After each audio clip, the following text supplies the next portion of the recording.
Salut, c'est Trado, content de vous retrouver pour la mise à jour de l'indice parisien. Alors on va commencer comme d'habitude par le scénario que je voulais trader aujourd'hui. Je disais en clôture des marchés US que la hausse était symbolique, mais que c'était une hausse en trompe-l'œil sur les marchés US car le Dow Jones prend 0,2 et le SP prennent 500, mais on remarque surtout que les haussiers ne sont pas parvenus à conquérir les résistances et qu'on avait clôturé à l'intérieur des Bollinger et que donc du coup sur le CAC 40 ce jeudi, donc aujourd'hui, j'allais essayer de trader un signal baissier au-dessus de la Bollinger supérieure pour parier sur une clôture sous la Bollinger supérieure, ce qui nous donne le graphe suivant.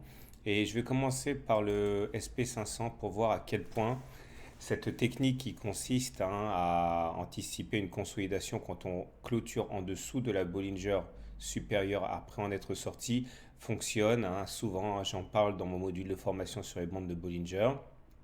Et là, vous voyez, on est en train de perdre 0,3% avec, à mon avis, en ligne de mire, un retour sur la M7. On verra ça un petit peu plus tard.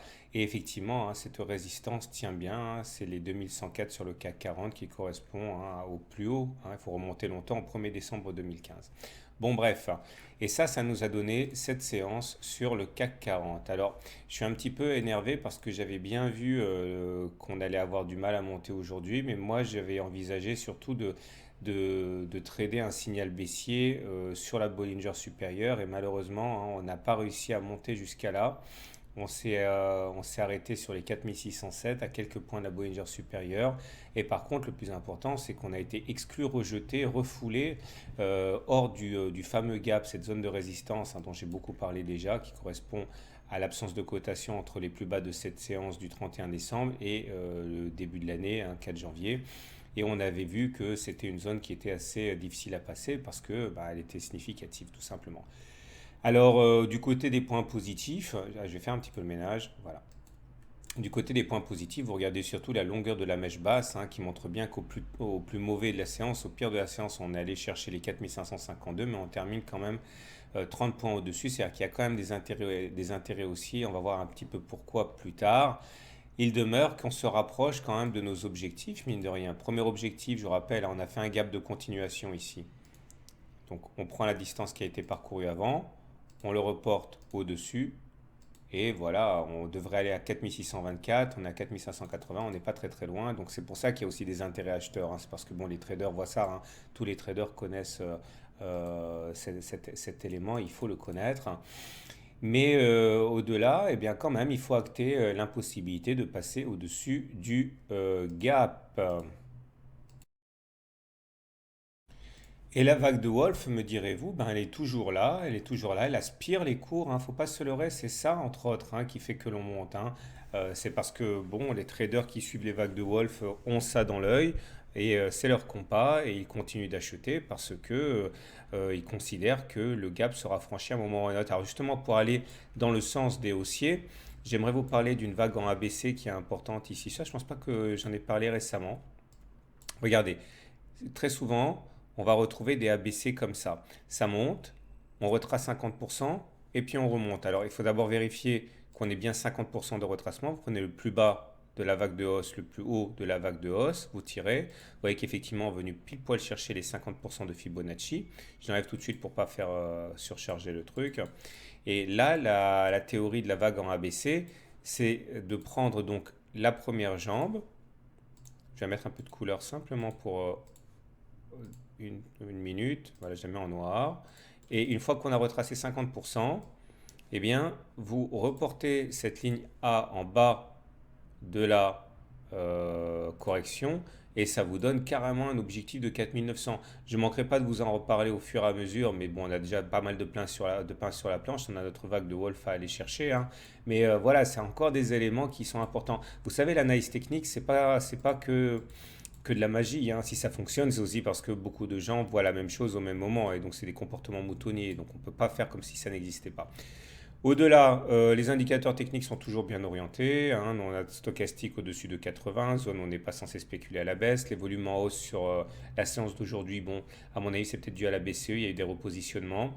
Et le momentum positif, RSI au-dessus de 50, ça veut dire que la main est toujours au haussier. Mais voilà, il y a des obstacles et l'obstacle principal, c'est notre zone ici de résistance. Alors, comme d'habitude, hein, je ferai mon point pour le trading demain. Je bascule tout de suite du côté du DAX.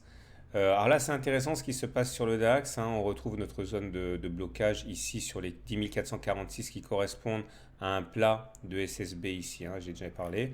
Et là, vous voyez, ce qui est intéressant, c'est qu'il y a une réintégration des Bollinger. Elle n'est pas manifeste, mais bon, on est bien en dessous de la Bollinger. Et ça veut dire normalement que demain, on devrait aller plus bas que notre clôture à 10 435, même s'il y a eu 0,14% de hausse, hein. Donc méfiance pour les haussiers. Maintenant, il faut relativiser ça à l'aune de deux choses. La première des choses, c'est qu'il y a une longue mèche basse qui montre qu'il y a eu des intérêts acheteurs et parce que la réintégration n'est pas super évidente, mais voilà, il faut faire le bilan, la synthèse de tous les éléments et ça, c'est plutôt un élément baissier. Sur l'Eurostox, pas grand-chose à raconter. Euh, pardon. Non, pas grand-chose. Ah oui, j'ai rajouté une petite fourchette d'Andrews pour donner des objectifs haussiers. Vous voyez, un plus bas, un plus haut, un plus bas consécutif. Ça se trace tout seul, hein, regardez. C'est pas compliqué à faire. Un plus bas, un plus haut, un plus bas. Voilà, c'est disponible sur toutes les bonnes plateformes de trading. Et ça donne l'objectif de la percussion contre la fourchette ici, hein. Voilà, donc c'est des éléments qui militent pour la hausse et on ne le fera pas sans les Américains. Et comme je l'ai dit, hein, les Américains pour l'instant c'est un petit peu chaud puisqu'on est à moins 0,3 avec en ligne de mire, je considère toujours un contact avec la M7.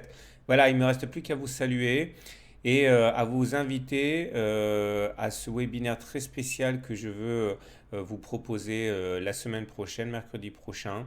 Pas trop de techniques sur le papier. Après, on peut parler technique pendant le webinaire, mais là, je vous donne surtout l'opportunité de poser les questions qui vous intéressent vous par rapport à des éléments que vous n'auriez pas compris, etc.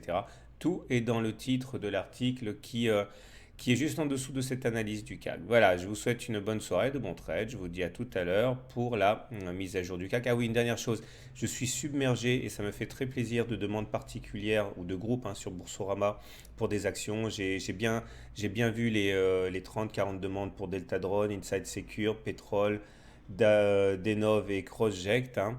Malheureusement, je l'ai fait au fur et à mesure, donc ça sera fait, vous inquiétez pas, mais voilà, je l'ai fait au rythme auquel ils arrivent et dans l'ordre auquel ils arrivent. Voilà, à tout à l'heure.